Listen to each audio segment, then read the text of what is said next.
Assalamualaikum warahmatullahi wabarakatuh. Waalaikumsalam warahmatullahi wabarakatuh.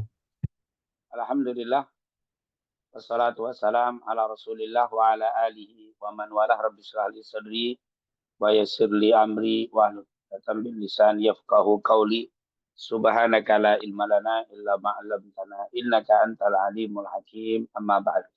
Segala puja dan puji kehadirat Allah, salawat serta salam kepada junjungan kita Nabi Muhammad sallallahu alaihi wasallam, para keluarga, sahabat, tabi'in, serta seluruh umat yang selalu beristiqomah mengikuti sunnah-sunnahnya hingga yaumul qiyamah. Alhamdulillah, pada hari ini kembali kita dapat melakukan, mengerjakan amal yang insya Allah mendapatkan keridhaan dari Allah Subhanahu Wa Taala, yaitu bersama-sama kita membahas, mempelajari, mengkaji hadis-hadis Rasulullah Sallallahu Alaihi Wasallam yang terdapat dalam kitab Arba'in Nawawiyah. Semoga apa yang kita lakukan ini mendapatkan keberkahan dan keridhaan dari Allah Subhanahu wa taala. Amin ya rabbal alamin. Di kesempatan pagi hari ini kita akan kembali membaca satu hadis Rasulullah SAW yang terdapat dalam kitab Arba'in di hadis nomor 26. Yaitu hadis yang berbicara tentang bersedekah atas nikmat yang Allah berikan kepada kita. Dikatakan di situ qala al-mu'allif rahimahumullah wa nafa'ana bi fid dharain amin. An Abi Hurairah radhiyallahu anhu qala Rasulullah sallallahu alaihi wasallam kullu sulama minan nas alaihi sadaqah. Kullu yaumin tatlu fihi syams ta'dilu baina ithnaini sadaqah. Wa tu'inu ar-rajula fi dabbatihi fatahmiluhu 'alaiha aw tarfa'u lahu 'alaiha mata'ahu sadaqah. Wal kalimat thayyibah sadaqah. Wa bi kulli khatwatin tamshiha ila shalah sadaqah. Wa tumitul al-adha anit tariq sadaqah. Rawahu al-Imam al-Bukhari wa Muslim. Hadis ini tentunya telah disepakati kesahihannya oleh para ulama. Di sini disepakati oleh al-Imam al-Bukhari wa Muslim. Dikatakan di hadis ini an Abi Hurairah, dari Abu Hurairah.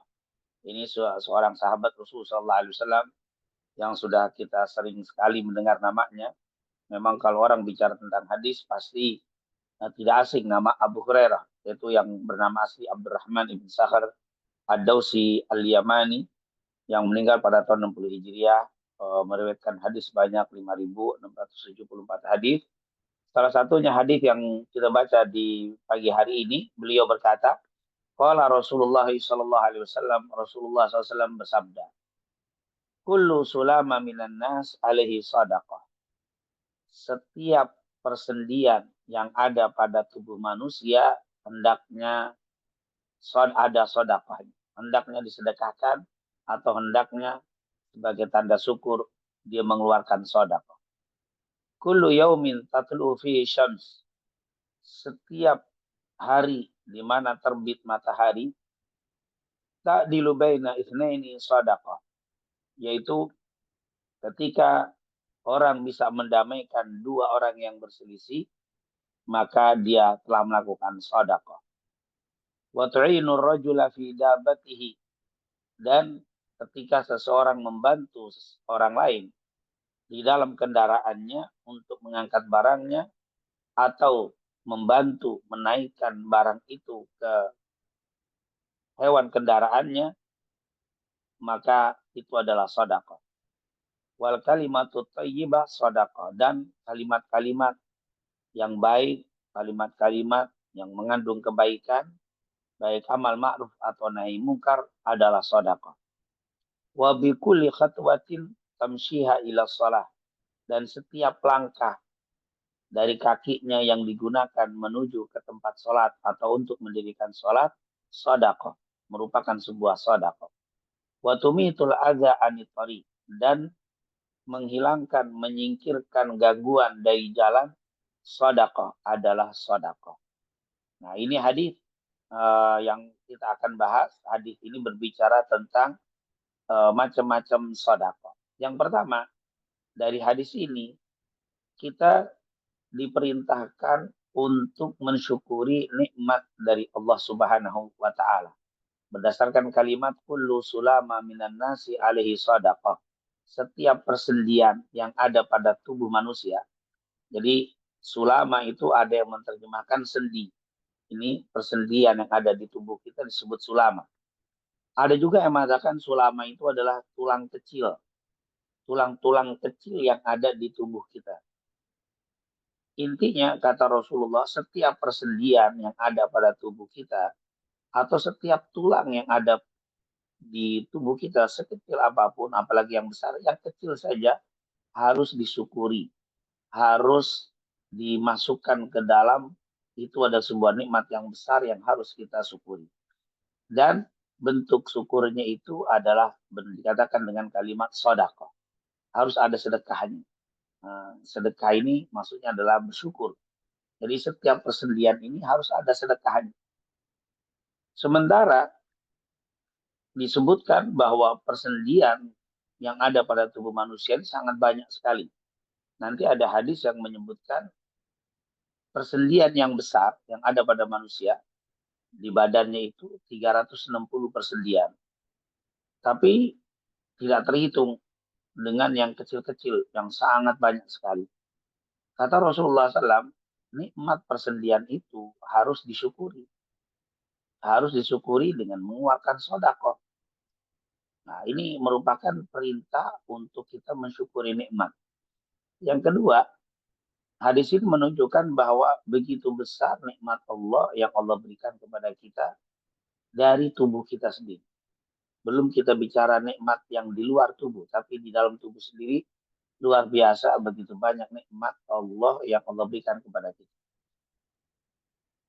Ketika kita bisa menggunakan panca indera kita dengan normal, itu sebuah nikmat yang sangat besar. Walaupun kadang-kadang orang itu lupa dengan nikmat sehat ini. Makanya Nabi pernah mengatakan nikmatani maghbunun fihi ma katsirun minan nas as-siha wal faragh. Ada dua nikmat yang banyak orang tertipu. Dia lupa mensyukurinya. Dia lupa kalau itu adalah nikmat yang sangat besar. Apa itu? Nikmatus sehat wal faragh. Nikmat sehat dan nikmat waktu senggang untuk melakukan ibadah. Jadi ini merupakan hadis yang mengingatkan kepada kita untuk kita selalu bersyukur dengan nikmat yang Allah berikan kepada kita. Yang kedua, bahwa nikmat sehat itu adalah nikmat yang luar biasa. Nikmat persendian yang berfungsi dengan baik ini luar biasa, nikmat yang sangat besar. Kita bisa menoleh dengan ke kanan, ke kiri, ke atas, ke bawah karena persendian. Kita bisa memegang dengan tangan kita ini karena nikmat persendian yang masih berfungsi dengan baik. Ketika nikmat persendian itu rusak sedikit saja, maka kita akan mengalami kesulitan yang luar biasa. Kita mungkin tidak bisa makan lagi dengan menggunakan tangan kita, karena tangan kita tidak bisa lagi megang sendok dan sebagainya. Jadi, nikmat yang sangat besar adalah persendian yang Allah berikan kepada kita. Di hadis ini, Rasulullah mengingatkan besarnya nikmat persendian dan perintah untuk mensyukurinya. Itu untuk bersedekah. Bersedekah ini sekali lagi ungkapan sebagai tanda syukur. Dan kata para ulama, bahwa bersyukur itu merupakan hal yang wajib. Dan sudah dikatakan di dalam Al-Quran, wa ita'adzana rabbukum la in syakartum la azidannakum. Sesungguhnya kalau kita pandai bersyukur, nanti akan Allah tambah nikmat. Ketika kita pandai mensyukuri nikmat sehat badan kita, maka Allah akan tambah kesehatan. Ketika kita pandai dan rajin bersyukur dengan nikmat persendian ini, maka Allah tambah sehat persendian-persendian yang ada di tubuh kita. Nah, ini merupakan hikmah yang bisa kita ambil dari kalimat kullu sulama minan nasi alaihi sadaqah. Setiap persendian yang ada pada tubuh manusia harus ada sedekahnya, harus ada syukurnya. Nah, ini tentunya kalimat yang diawali oleh Rasulullah SAW dengan mengatakan berarti setiap kenikmatan yang ada padamu, kenikmatan yang ada pada kita, setiap nikmat yang ada pada tubuh kita harus kita syukuri. Dan persendian yang harus kita syukuri dalam bab ini persendian yang begitu banyak, maka semuanya harus disyukuri. Mungkin timbul pertanyaan, waduh, bagaimana cara mensyukuri nikmat yang begitu banyak?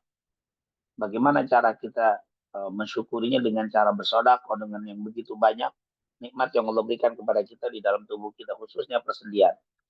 Maka di kalimat selanjutnya Rasulullah memberikan keterangan bahwa bersyukur dengan nikmat-nikmat persendian tadi dengan cara bersedekah bukan hanya sedekah dengan harta, bukan hanya sedekah dengan uang, tapi Rasulullah menjelaskan seperti ini. Kullu yaumin tatlu'u fihi syams.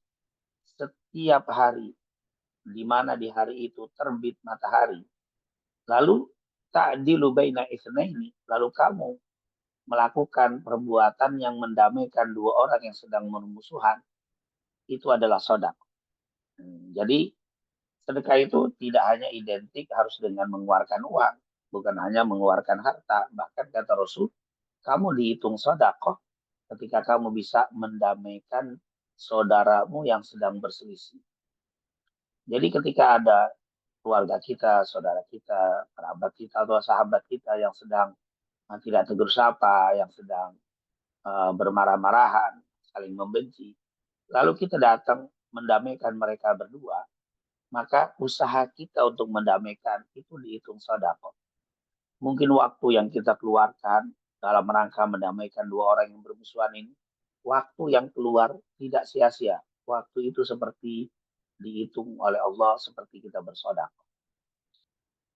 Tenaga yang kita keluarkan untuk usaha mendamaikan dua orang yang bermusuhan ini, maka tenaga yang kita sudah keluarkan itu juga dihitung sedekah. Apalagi sampai mungkin kita mengeluarkan materi, baik menuju ke tempat si fulan, menuju ke tempat fulan, maka ini juga merupakan materi yang kita keluarkan dihitung sedekah. Jadi mendamaikan dua orang yang sedang berselisih merupakan amal yang sangat mulia dan dihitung sebagai sedekah untuk mensyukuri nikmat persendian atau nikmat kesehatan yang Allah berikan kepada kita. Kita dijelaskan oleh Allah di dalam surat Al-Hujurat, Allah mengatakan innamal mu'minuna ikhwah fa aslihu baina akhawaykum wattaqullaha la'allakum turhamun. Allah katakan innamal mu'minuna ikhwah. Orang-orang mukmin itu satu dengan lain adalah bersaudara. Fa aslihu bainahuma. Maka perbaikilah hubungan di antara kalian, di antara kita. Fa aslihu bainahuma, jagalah hubungan persaudaraan kita. Islah di sini bisa mendamaikan, bisa menjaga. Jadi kita jaga hubungan baik kita dengan kita, tapi ketika ada sesuatu kejadian, maka di situ untuk mendamaikan, untuk islah. Dan islah yang kita lakukan itu dihitung sedekah oleh Allah Subhanahu wa taala. Makanya dikatakan fa aslihu bainahuma, dikatakan jaga hubungan baik, perbaiki hubungan kalau tidak baik di antara kalian, karena kita adalah bersaudara. Innamal mu'minu ikhwatun fa aslihu baina akhawaykum wattaqullaha la'allakum turhamun. Di sini ayat sesuai dengan hadis Rasulullah SAW. Ayat ini memerintahkan kepada kita untuk mendamaikan dua saudara kita yang berselisih. Dan di dalam hadis ini dihitung sedekah. Bahwa usaha kita untuk mendamaikan dua orang berselisih dihitung sedekah. Tentunya tata caranya bagaimana mendamaikan disebutkan di ayat setelahnya.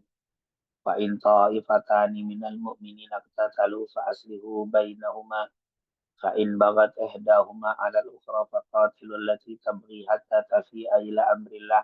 Nah, ini sampai akhir itu bagaimana cara mendamaikan dijelaskan. Tapi intinya bahwa usaha mendamaikan dua orang yang bersaudara yang sedang berselisih itu dihitung sedekah. Sedekah yang luar biasa. Maka ini menjadi salah satu sarana cara untuk mensyukuri nikmat sehat. Kalau ada perintah untuk mendamaikan dua orang yang berselisih begitu luar biasa, bahkan di dalam penjelasan para ulama diperbolehkan kita berbohong demi mendamaikan dua orang yang sedang berselisih. Nah, ini merupakan hal yang bohong saja dilarang, tapi di sini diperbolehkan, berarti begitu besar pahala mendamaikan dua orang yang berselisih. Sebaliknya, orang yang suka membuat orang menjadi berselisih sangat besar dosanya.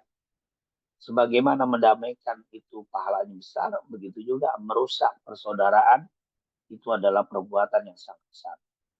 Katakan oleh Rasulullah SAW, la yadkhulul jannah an-namam. Sulit untuk masuk surga an-namam. Siapa itu an-namam? Yaitu pengadu domba. Orang provokator yang suka membuat permusuhan di antara umat Islam. Maka ini termasuk perbuatan yang sangat dilarang oleh Allah, oleh Rasulnya. Maka di sini setiap kenikmatan yang ada pada tubuhmu, tubuh kita harus kita sedekahi, harus kita syukuri. Lalu bagaimana cara mensyukuri, mensedekahi anggota tubuh kita yang sehat ini? Maka yang pertama, mendamaikan dua orang yang berselisih dari umat Nabi Muhammad SAW. Ini adalah termasuk sedekah. Dikatakan oleh Nabi, kullu yaumin tatlu'u fihi syams ta'dilu baina itsnain sadaqah. Yang kedua, wa tu'inu ar-rajula fi dabbatihi fatahmiluhu 'alaiha aw tarfa'u lahu 'alaiha mata'au sadaqah. Yaitu membantu seseorang yang menaikkan barang bawaannya ke kendaraan. Ini adalah sedekah, atau membantu orang di dalam membetulkan atau kalau bahasa ini binatang yang sedang, dulu kendaraannya kan onta atau kuda. Ketika kendaraan onta itu tidak bisa ditaklukkan atau liar, lalu kita membuat onta dan kudanya itu jinak supaya dikendarai, itu adalah sedekah, usaha kita untuk menenangkan, usaha kita untuk menjinakkan hewan tadi biar jadi kendaraan. Pemiliknya itu adalah sedekah. Atau mengangkat barang-barang bawaan ke atas kuda dan unta yang dijadikan kendaraan orang itu juga sedekah. Mungkin kalau sekarang ketika kita melihat ada mobil, motor orang mogok jalan misalkan, lalu kita benahi atau kita bantu untuk supaya bisa berjalan kembali, itu juga dihitung sedekah. Atau kalau sekarang itu ada orang yang mau bawa barang, naik ke motornya, ke mobilnya, mengalami kesulitan, kita bantu. Itu adalah sedekah. Jadi ternyata sedekah itu tidak hanya berkaitan dengan harta, tapi bisa juga berkaitan dengan tenaga. Ketika kita gunakan tenaga ini untuk membantu orang, maka itu adalah sedekah. Wa tu'inur rajula fi dabatihi fatahmiluhu 'alaiha aw tarfa'u lahu 'alaiha mata'ahu sadaqah. Jadi ketika kita menggunakan tenaga kita untuk meringankan beban orang lain, untuk membantu orang lain, maka ini tenaga yang kita keluarkan dihitung sedekah. Nah, ini merupakan jalan yang dijelaskan oleh Nabi untuk orang bisa bersedekah. Jadi tidak ya, tidak selalu harta, tidak selalu harta untuk kita bersedekah, tapi bisa juga dengan membantu, dengan menguatkan tenaga kita untuk membantu orang lain, dihitung sedekah. Jadi makna sedekah itu sangat luas sekali yang dijelaskan oleh Rasulullah Shallallahu Alaihi Wasallam. Ketika kita punya tenaga, silakan gunakan tenaga kita untuk meringankan beban orang lain. Maka itu akan menjadi nilai sedekah di hadapan Allah Subhanahu wa Ta'ala. Kemudian Rasulullah menjelaskan lagi, wal kalimatu thayyibatu sedekah. Wal kalimah at-thayyibah, dan kalimat yang baik, sedekah, itu juga menjadi sedekah. Nah, kalimat baik, kalimat thayyibah, kalimat yang baik itu adalah sedekah. Maksudnya apa? Ucapan-ucapan yang kita keluarkan, tutur kata kita yang baik itu menjadi sedekah. Apa sih al-kalimat thayyibah? Apa sih kata yang baik itu? Maka kata ulama, kata yang baik itu adalah yang pertama, kalimat-kalimat, kata-kata yang mengandung amrun bil ma'ruf. Yaitu kata-kata, kalimat-kalimat yang menyuruh pada kebaikan. Ini namanya amrun bil ma'ruf. Itu adalah sedekah. Kita menyuruh orang untuk sholat, menyuruh mengajak orang untuk melakukan kebaikan dengan kalimat-kalimat kebaikan, mengajak orang dengan amal ma'ruf, itu sedekah. Yang kedua, an-nahyun anil munkar, yaitu kalimat-kalimat yang mencegah kemungkaran. Kalau ada orang melakukan kemungkaran, kita tegur dengan baik, kita ingatkan, itu termasuk sedekah. Itu disebut kalimat thayyibah. Dan yang ketiga yaitu zikrullah. Ketika kita bertasbih, bertahmid, bertakbir, itu adalah kalimat thayyibah. Yang kalau kita lakukan itu juga sedekah. Berarti sedekah itu bisa juga melalui kalimat, melalui ucapan. Ketika saya ingin mensyukuri nikmat rizki sehat yang Allah berikan kepada kita, maka salah satunya dengan cara banyak bersedekah lewat lisan kita. Kita sudah melakukan kebaikan, ayo kita ajak saudara-saudara kita juga melakukan kebaikan seperti yang kita lakukan. Ketika kita sudah meninggalkan kemungkaran, maka kita ajak saudara-saudara yang melakukan kemungkaran itu untuk kita ajak agar mereka meninggalkan kemungkaran yang mereka lakukan. Ini adalah upaya-upaya untuk bersedekah mensyukuri nikmat sehat. Oleh karena itu, orang-orang dai, orang-orang yang mengajak dan menyuruh kebaikan, mencegah kemungkaran, mereka sangat banyak sekali sedekahnya di hadapan Allah. Walaupun mungkin kalau dilihat dari harta, sedekah mereka sedikit, tapi dengan dakwah mereka mengajak orang kebaikan, mencegah kemungkaran, itu adalah kalimat thayyibah dan itu adalah sedekah. Kalau memang kita tidak bisa mengajak orang untuk melakukan kebaikan, tidak bisa mencegah mereka melakukan kemungkaran, paling tidak basahi lidah kita dengan zikrul, yaitu dengan kalimat-kalimat yang mengagungkan Allah, tasbih, tahmid, takbir, bersolawat kepada Rasul, baca Quran, itu adalah kalimat-kalimat thayyibah. Maka ketika kita membaca kalimat thayyibah itu, maka kita sudah bersedekah. Ini adalah uh, bagaimana Nabi menjelaskan kepada kita, sedekah itu bukan hanya dengan harta, sedekah itu dengan cara berusaha untuk mendamaikan orang berselisih, itu adalah sedekah. Sedekah itu adalah dengan cara menggunakan tenaga yang kita miliki untuk meringankan beban orang lain. Itu juga sedekah. Yang ketiga, sedekah itu adalah dengan mengucapkan kalimat-kalimat yang baik, baik amal ma'ruf, nahi munkar atau zikir kepada Allah SWT. Dan yang keempat, wa bi kulli khatwatin tamshiha ila shalah sadaqah. Wa bi kulli khatwah, dan setiap langkah tamsyiha yang kamu gunakan untuk melangkah ke tempat-tempat untuk mendirikan sholat, itu juga sedekah.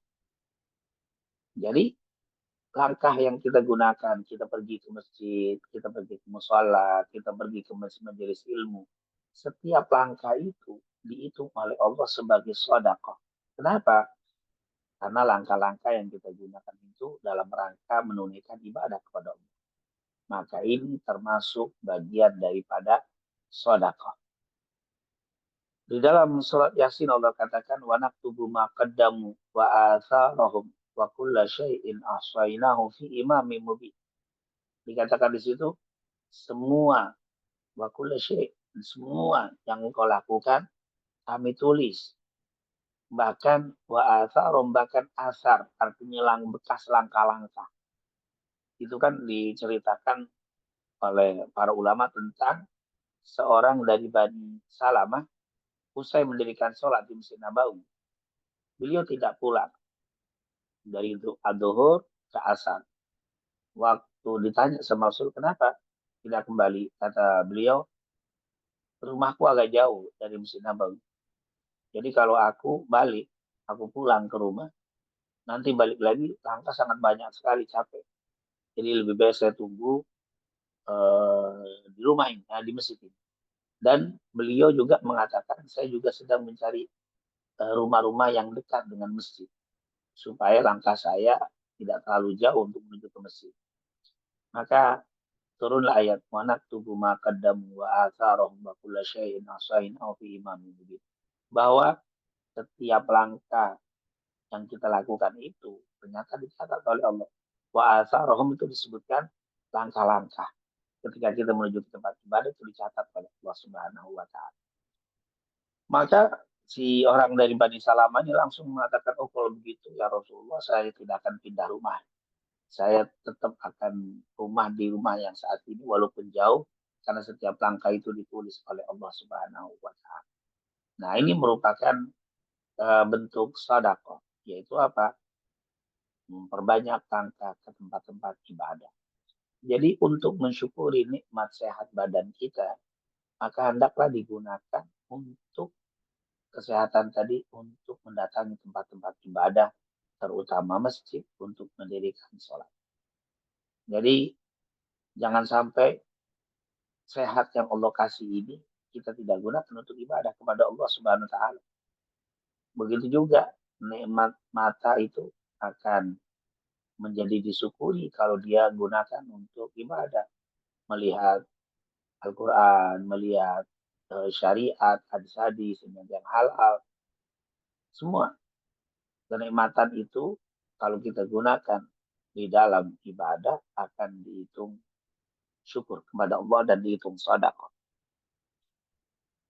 Yang terakhir, wa tumitul adza anit tariq sedekah, dan menyingkirkan, menghilangkan gangguan dari jalanan itu adalah sedekah. Jadi ketika kita jalan di sebuah jalan, tiba-tiba kita lihat situ ada batu yang kalau kita tidak singkirkan dari jalanan, ini akan membahayakan orang yang melalui jalan tersebut.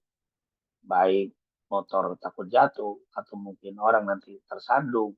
Nah, maka kita singkirkan batu itu. Apa yang kita lakukan itu adalah sedekah.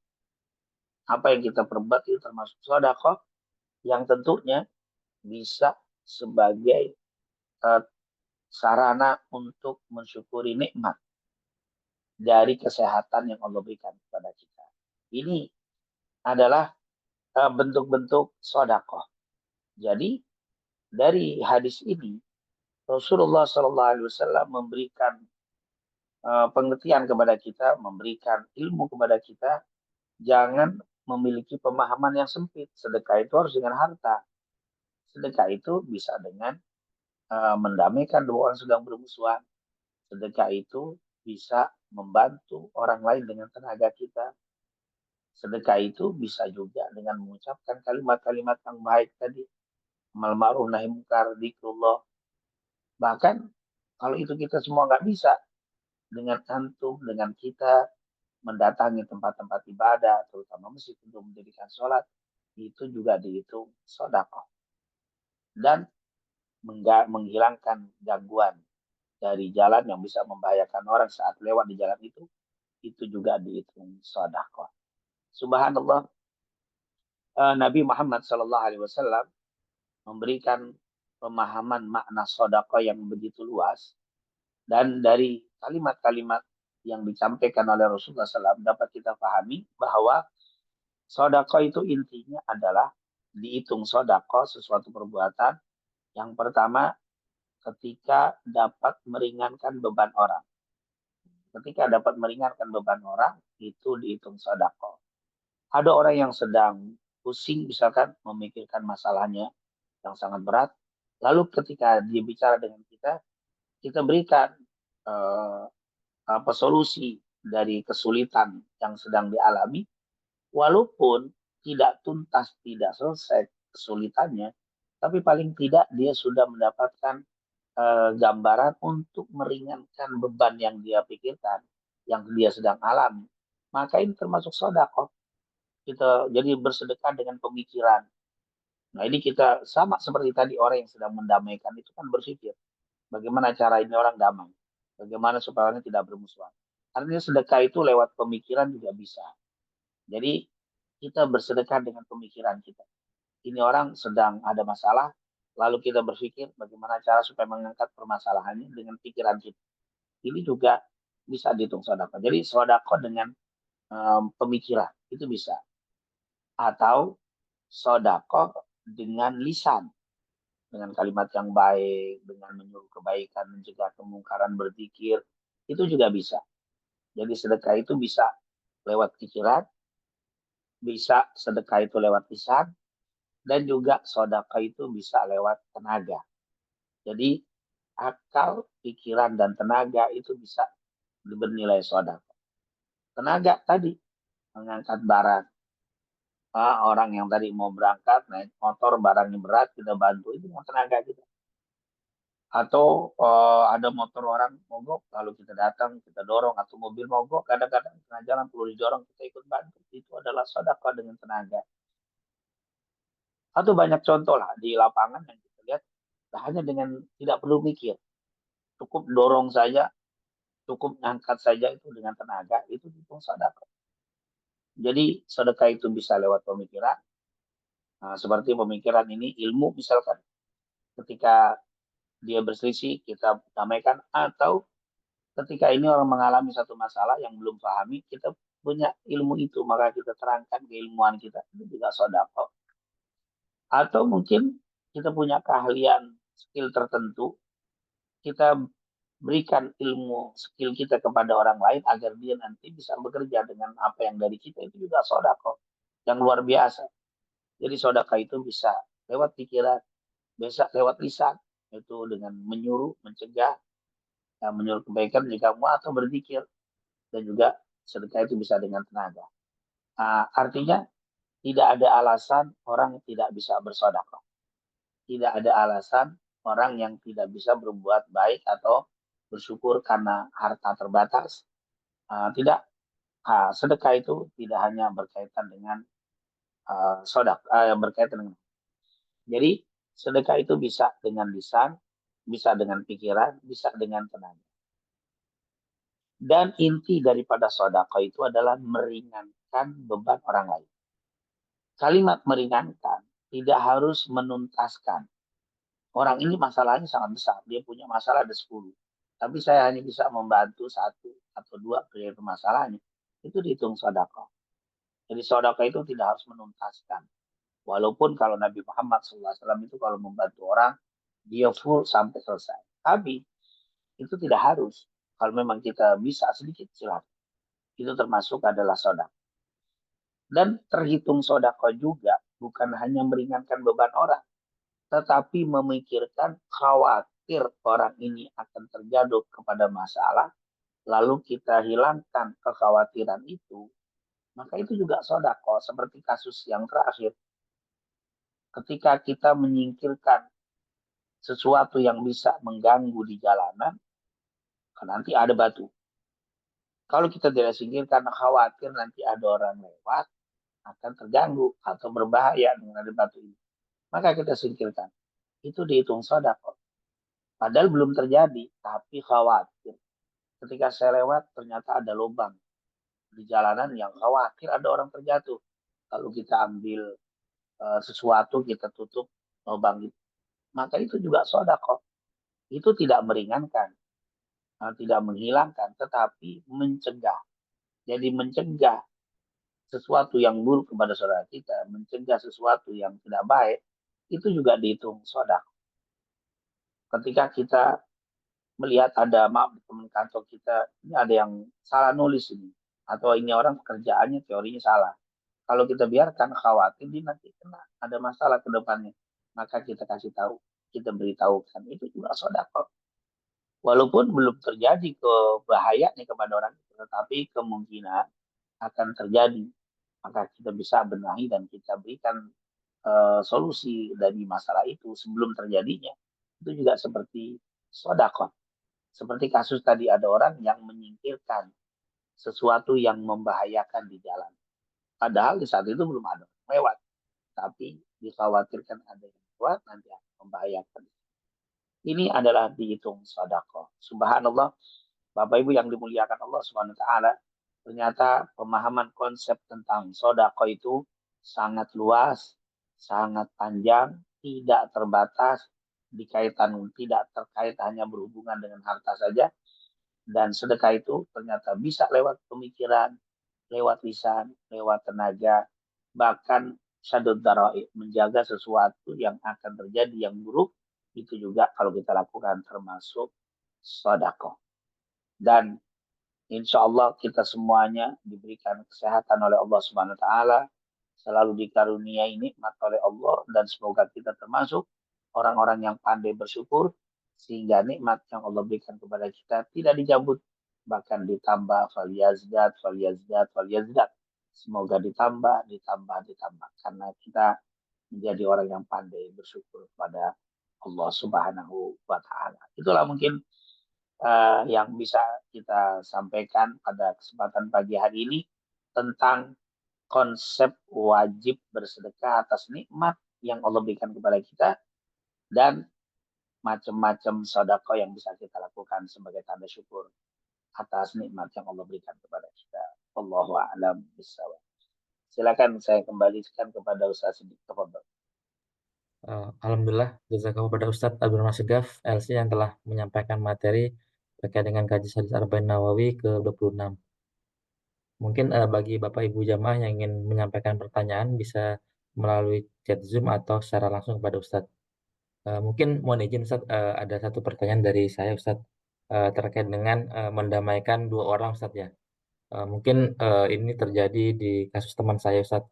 Jadi kebetulan beliau itu punya pimpinan Ustadz ya, pimpinan yang mungkin agak berbeda dengan yang lain Ustadz. Jadi beliau itu tidak hanya bermasalah dengan teman saya Ustadz, tapi juga bermasalah dengan staf yang lainnya Ustadz. Nah, jadi terkait dengan kondisi tersebut, mungkin apakah ada nasihat dari Ustadz ya terkait dengan yang harus dilakukan oleh teman saya Ustadz? Karena memang posisinya beliau selaku bawahan ya, dan memang pimpinan itu agak berbeda Ustadz gitu dengan yang lain gitu. Jadi mungkin tiap hari gitu kan kerjanya marah-marah gitu kan, padahal hal yang tidak substansi juga marah juga Ustadz. Jadi mungkin mohon nasihat dari Ustadz Abdul Masif. Tafadhol Ustadz. Maaf, intinya bagaimana? Bisa lupa. Terkait dengan ini Ustaz, nasihat dari Ustadz, bagaimana cara menghadapi mungkin teman saya yang punya pimpinan yang agak berbeda Ustaz, suka marah-marah gitu Ustaz. Dan dia tidak hanya bermasalah dengan teman saya Ustaz, tapi juga bermasalah dengan staf yang lainnya Ustaz. Jadi hampir semua bawahannya itu ya inilah tiap hari ya marah-marah dan banyak dicari kesalahannya Ustaz. Dan mungkin ini juga akan berlangsung terus-menerus Ustaz. Nah, kira-kira apa yang harus dilakukan oleh teman saya Ustaz terkait dengan kondisi tersebut Ustaz? Iya, memang kondisinya unik ya. Kadang-kadang pemarahnya nggak jelas juga. Nah ini tentunya yang pertama kalau memang bisa amal ma'ruf nahi munkar, alhamdulillah. Artinya bisa saling menasihati kan. Wal asri innal insana lafi husrin illa alladzina amanu wa amilus solihat wa tawasau. Nah, ini kita bisa saling memberikan wasiat, saling menasihati dengan apa? Bil haqqi wasabr. Yaitu wa tawasau bil haqqi wa tawasau bis sabr. Ini tentunya memang kebenaran apalagi kesabaran itu memang bukan hanya didapatkan bisa ditumbuhkan dari diri sendiri tapi perlu tawasau, yaitu perlu saling mewasiatkan, saling tegur, saling menasihati, saling mengingatkan. Justru kalau masalah kesabaran seperti ini kalau tidak diingatkan dari orang lain itu justru akan sulit tumbuh. Makanya kenapa ketika kita baca surat Al-Asr itu khusus disebutkan sabar, watawasau bil haq watawasau bis sabr. Nah, ini di sini sangat bagus ya dakwah kita itu dengan cara saling mengingatkan. Nah, tentunya kita tahu nih modelnya teman kita ini diingatkannya dengan cara bagaimana kita pasti lebih tahu bagaimana caranya. Tidak setiap orang itu sama di dalam menyampaikan nasihat atau saling mengingatkan. Jadi boleh untuk diingatkan itu saling. Dan memang mungkin kadang diterima, kadang tidak, kadang dia kan, kadang dia itu hal biasa. Kan kita diperintahkan fadzakir innama anta mudzakir lasta alaihim bimusaitirin. Katakan engkau hanya sebagai pengingat, masalah dia ikut apa tidak serahkan saja kepada Allah Subhanahu wa taala. Ini yang pertama. Jadi tetap jangan lupa kalau kita sayang tetap kita saling menasihati. Yaitu dikatakan dalam hadis unsur akhaka dzaliman aw madluman. Tolonglah saudaramu itu yang suka berlaku zalim atau yang terzalimi. Ketika yang terzalimi sahabat bilang kami tahu, tapi yang mendolimi bagaimana ya Rasul? Hentikan kezaliman. Ini kan hal yang salah. Maka sebagai saudara, sebagai orang yang suka sama dia, maka kita berusaha untuk menghentikan daripada emosi yang tidak jelas itu. Emosi-emosi itu nah perlu kita hentikan. Menghentikannya itu bukan karena benci, bukan, tapi karena sebagai saudara, sebagai sayang. Nah ini tentunya. Tapi tentunya diingatkan oleh para ulama di dalam menegur orang seperti ini harus tiga nih yang harus dipenuhi tiga unsur saat memenuhi ini. Yang pertama yaitu ikhlas lillahi ta'ala. Ini karena Allah. bukan karena kita ingin mendapatkan apa yang ada pada dia atau mungkin mendapatkan sesuatu yang sifat dunia, tapi karena Allah. Karena kalau kita lakukan karena Allah itu efeknya takfir atau pengaruh itu beda dengan kita melakukan itu karena ada sesuatu yang diharapkan dari dunia ini. Kalau kata orang sekarang itu apa istilahnya modus gitu ya. Nasihatin itu sabar-sabar, tapi dia sebenarnya ada keinginan dunia yang dia dapat dari orang itu agak sulit.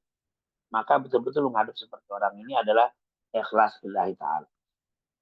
Karena kata para ulama, maka nalillah, apa yang dilakukan karena Allah, dama wattasan, dia akan nyambung tuh. Dia akan dawam dan akan nyambung. Tapi kalau bukan karena Allah, ini akan susah untuk nyambung. Gitu. Yang kedua, siapa yang melakukan karena Allah, Allah akan membantunya. Ini sudah kita jelas ya. Likulli mri'in ma nawa. Tiap orang itu sesuai dengan ya. Kalau dilakukan karena Allah, Allah akan ikut campur di dalam masalah itu. Tapi kalau tidak, karena dunia, maka Allah lepaskan urusan itu. Ini yang pertama adalah tegur, nasihati dengan ikhlas lillahi ta'ala. Yang kedua, ada mahabbah karena cinta. Saya sayang sama dia. Saya kasihan sama dia. Saya demen sama dia dan ini bahaya untuk dia. Nah, ketika kita lakukan itu karena cinta, bukan karena benci. Kalau karena benci, sehebat apapun kalimat kita, walaupun ikhlas, itu akan hambar di depan mata, di depan telinga dia itu nggak enak suaranya. Contoh seorang ibu, ketika dia memarahi anaknya, tetap aja anak itu akan cinta kepada ibu. Berbeda dengan seorang musuh atau dua orang yang sedang bermusuhan, walaupun kalimatnya baik, itu tidak menyentuh kepada si musuhnya tadi. Karena yang mengungkapkan kalimat baik itu dengan hati yang benci. Maka itu tidak pengaruh.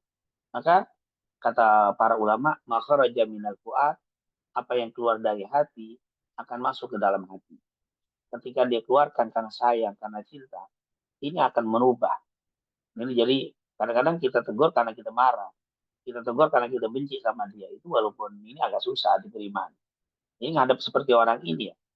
Yang pertama tadi ikhlas, yang kedua didasar dengan cinta, yang ketiga seperti yang dikatakan di dalam firman Allah waktu Firaun waktu Nabi Musa dan Nabi Harun diperintahkan untuk menemui Firaun idhaba ila fir'auna innahu tagha wa qula lahu qawlan layyina la'allahu yatadakkaru aw yakhsha. Maka Musa dan Harun, pergilah kalian berdua menemui Firaun. Ucapkanlah dengan kalimat yang lemah lembut. Semoga dengan kelemah lembutanmu itu dia akan menjadi lunak, dia akan takut. Berarti di sini metode di dalam menyampaikan eh, apa yang kita inginkan. Yang pertama ikhlas, yang kedua rasa cinta, yang ketiga tentunya bil hikmah dengan baik, yaitu bil hikmah ini dengan baik ini dengan tutur kata yang bagus, nyari waktu yang momen yang pas, waktu menyampaikan. Karena kadang-kadang ucapan kita bagus, tapi momennya orang itu lagi kurang mood ya, kurang enak. Lalu kita nasihat itu akan menjadi masalah. Maka likul lima min makol harus kita pas nih. Kapan waktunya, kapan tempatnya. Ini harus itu aja. Jadi bil hikmah, yaitu catat bil hikmah ini sesuai kondisinya dia. Kondisinya seperti Al-Quran lah ya. Al-Quran itu selalu turun tuh pas. Momen itu pas. Berarti. Orang sedang kalimat ini turun kejadian ini. Jadi kejadian itu pas. Begitu juga Nabi Muhammad SAW. Ketika ada orang nanya, ya Rasulullah ayul amali afdol. Ya Rasul, amal apa sih yang paling afdol? Nabi melihat yang bertanya. Yang bertanya ini ternyata kurang bakti. Maka Nabi bilang, ayu ya Rasulullah ayul amal afdol. Kala birul walidin. Bakti sama orang tua. Ketika yang nanya itu sholatnya rajin, kurang tepat waktu. Ya Rasulullah ayul amali afdol. Kala as-sholatu ala waktu. Jadi ngelihat siapa yang diajak bicara. Itu harus kita, wah ini modelnya orang ini agak keras nih. Mungkin orang ini kalau lagi begini, nah itu kita bisa pilih kata-kata yang pas dan jangan lupa di kondisi di waktu yang pas. Itu seperti riwayat Aisyah, dia bilang lama itu Nabi ya SAW tiba nafsi aku lulahu. Ketika saya melihat Nabi sedang enak, tiba nafs, sedang nyaman, sedang santai, aku bilang ya Rasulullah, udullah doakan saya. Artinya harus bisa ngelihat waktu-waktu yang pas untuk kita kasih tahu. Insya Allah sih, kalau kita ikhlas, cinta, lalu kita menyampaikan dengan hikmah, ya, dengan kata hikmah itu tepat waktu, tempat kata-kata, itu insya Allah Allah berikan taufik hidayah kepada saudara kita. Dan seandainya pun tidak berhasil, berarti kita sudah berdakwah, kita sudah bersedekah. Intinya kan menjalankan perintah. Nah, kata para ulama, muhimmatuna an nuaddi wajibatana. Kepentingan kita hidup ini sebagai seorang muslim adalah melaksanakan kewajiban. Adapun hasilnya itu kita tidak ditentukan sama Allah, tapi Allah yang menentukan untuk kita. Jadi kamu harus ajak dia dan harus berhasil, tidak ada. Kamu harus mengajak dia. Keberhasilannya serahkan kepada Allah. Wallahu a'lam. Semoga kita semua dikasih kesabaran oleh Allah. Baik Ustadz, jazakallahu atas jawaban disampaikan. Izin Ustadz, ada 3 orang jamaah yang bertanya Ustadz. Mungkin saya sampaikan satu persatu Ustadz untuk pertanyaannya. Yang pertama dari Pak Anang, izin bertanya Ustadz.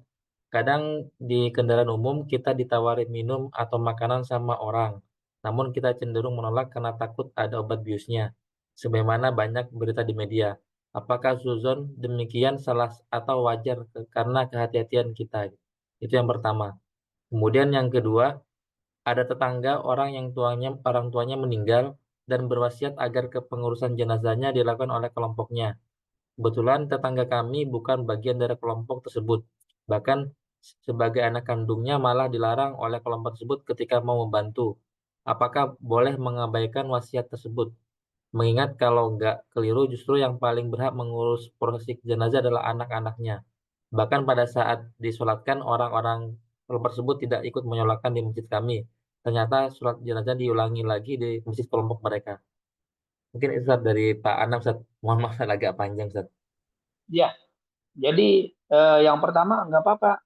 Kita tidak harus menerima setiap orang yang menawarkan sesuatu kepada kita, terutama orang yang tidak kita kenal. Nah, yang pertama. Yang kedua, kenalnya di pinggir jalan lagi, di halte atau di bis. Itu kan tempat-tempat bukan tempat ibadah, bukan tempat husnudon. Justru di tempat-tempat itu kita harus suudon dalam artian prasangka buruk. Maksudnya apa? Prasangka buruk dalam artian berhati-hati. Karena kan dalam Al-Quran kan Allah katakan, ya ayuhalladzina amanu jtanibu katsiran minadh-dhann inna ba'dadh-dhanni ismun. Itu disebutkan inna ba'dadh-dhanni. Sungguh sebagian buruk sangka dosa. Berarti nggak semua buruk sangka itu dosa. Nah, banyak. Hai orang-orang yang beriman, ijtanibu katsiran minadh-dhann. Hindari, jangan engkau terlalu banyak buruk sangka. Sungguh sebagian buruk sangka itu dosa. Berarti nggak semua buruk sangka itu dosa. Jadi ada seperti tadi, kondisi maaf di luar, di jalanan, di halte, di bis, di tempat-tempat yang umum bukan tempat ibadah. Yang kedua, tidak dikenal orang itu. Yang ketiga, sudah banyak berita yang seperti itu, Pak. Dan kita sendiri jalannya. Lain kalau kita beramai-ramai dengan teman-teman tidak mungkin, tapi kalau sendiri ini kan agak rawan. Berbeda, maaf, kita ketemu di majelis taklim. Ini mau beda nih. Di majelis taklim ada orang ngasih air, itu beda. Di majelis taklim ketemu di tempat ibadah. Ini kalau tempatnya bukan tempat ibadah. Yang kedua, maaf, nah, di tempat yang kedua kita selain di tempat ibadah, yang kedua ini orang sedang ibadah.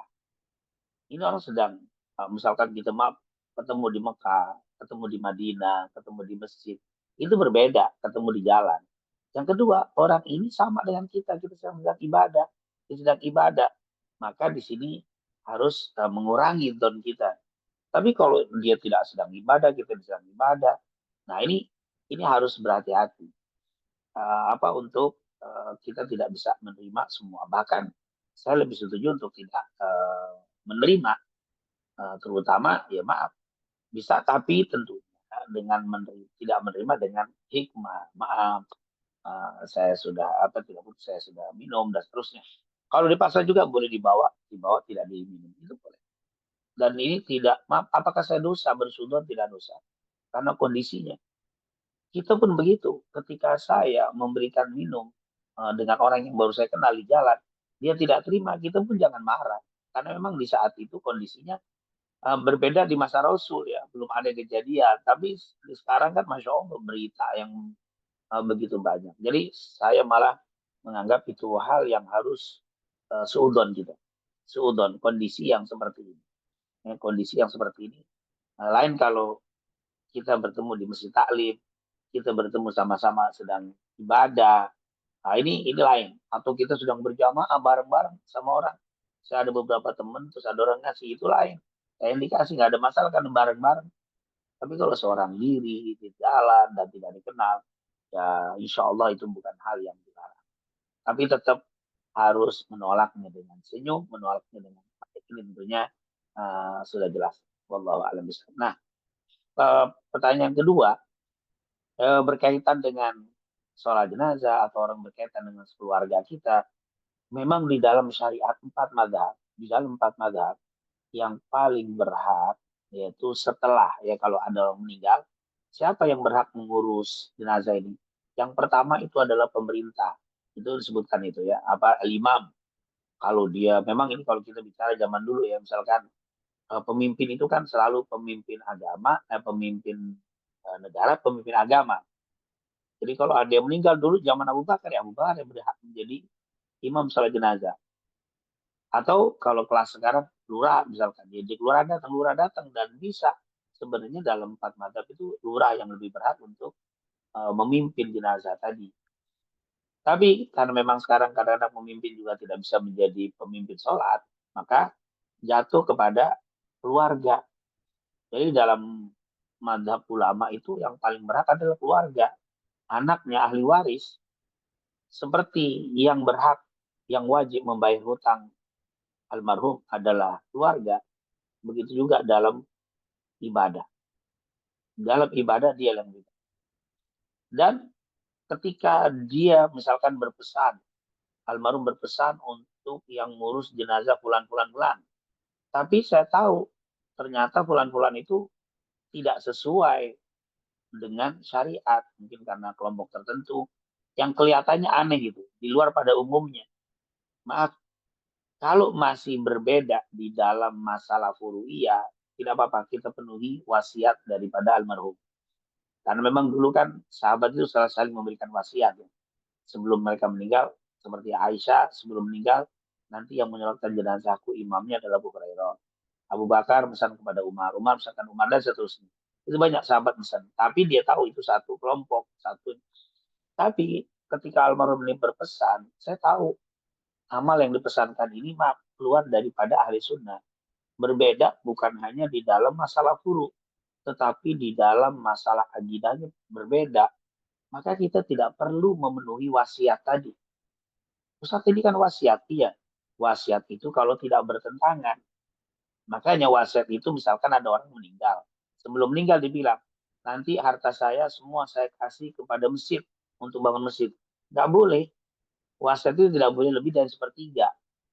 Artinya wasiat itu boleh dijalankan kalau tidak bertentangan. Tapi kalau bertentangan, ahli yang menerima wasiat itu tidak harus menjalankan sebagai tanda cinta kita kepada almarhum.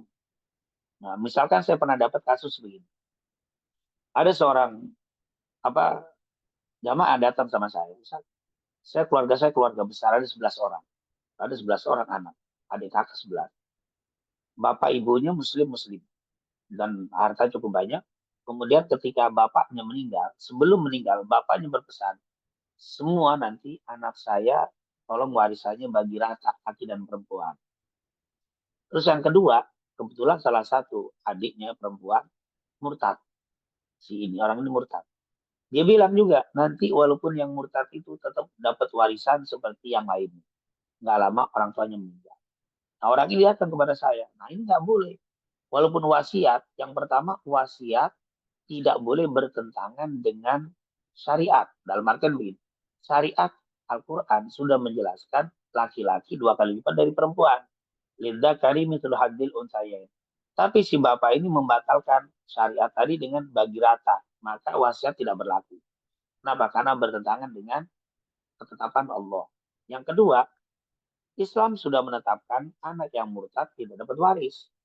Tapi si bapak bilang, itu anak perempuan, adikmu itu perempuan tuh miskin, dan seterusnya, tolong nanti tetap bagi waris. Tetap ini tidak berlaku wasiat. Nah, berarti wasiat itu harus dijalankan kalau sesuai. Tapi ketika kita lihat tidak sesuai dengan syariat, ternyata ini modelnya beda. Bukan hanya masalah furu, tapi masalah usul, masalah akidah. Lebih baik tidak usah diamalkan wasiat orang tua tadi. Justru sebagai tanda cinta kita untuk kita rubah, kita nggak usah suruh orang itu, kelompok itu, karena saya tahu kelompok itu nggak betul, jalankan yang sesuai. Nah, contoh juga, eh, misalkan ada seorang bapak sedang musuhan sama si A. Sebelum meninggal, pesan sama anak-anaknya. Padahal musuhannya itu ribut, berselisih, gara-gara bisnis misalkan. Sebelum dia meninggal, bilang sama anak, kalau bapak meninggal, wasiatnya, kalian semua jangan berdamai, jangan baikan dengan fulan. Karena fulan dulu pernah nyerobot tender saya, misalkan. Urusan harta. Bapaknya meninggal, apakah anak harus memenuhi wasiatnya untuk tidak berdekatan atau tetap menjaga permusuhan? Ini permusuhan sesuatu yang tidak baik. Urusan harta sudah selesai. Anaknya tetap bergabung. Ayo, paling tidak meneruskan permusuhan tadi. Paling tidak damai, walaupun tidak terlalu akrab, tapi tetap damai. Wasiat orang tua terlanggar tidak apa-apa, karena bertentangan dengan perintah Allah untuk berdamai, untuk menjaga persaudaraan.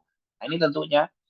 Jadi, wallahu alam, kalau kita melihat amalannya terlalu jauh di luar daripada akidah ahli sunnah, dari usulnya berbeda, maka lebih baik jangan dipenuhi, jangan diserahkan kepada orang yang kita lihat jauh dari amalan yang sudah disampaikan oleh para ulama. Walaupun itu wasiat, jangan. Karena sayang kita sama orang tua, kita jalankan sesuai dengan yang difahami oleh jumhur ulama. Wallahu a'lam. Baik Ustadz, jazakallahu atas jawaban disampaikan. Mohon izin Ustadz, ada dua pertanyaan lagi Ustadz. Dari pertama Pak Nyoman, izin bertanya Ustadz, terkait konsepsi sedekah dan menabung yang seperti dua sisi berlawanan. Bagaimana cara menyimbangkannya Ustadz antara sedekah dan menabung Ustadz? Iya, sebenarnya menabung dan sodako tidak bertentangan. Hanya bedanya menabung itu istilah untuk urusan dunia, sodako menabung juga, tapi untuk urusan akhirat. Karena di dalam kata ulama, maluka ma'anfaqta lillah. Harta yang kau keluarkan di jalan Allah, sedekah, itu akan jadi tabunganmu nanti di akhirat. Nah, jadi jangan sampai kita menabung hanya urusan dunia. Akhirat juga perlu tabungan.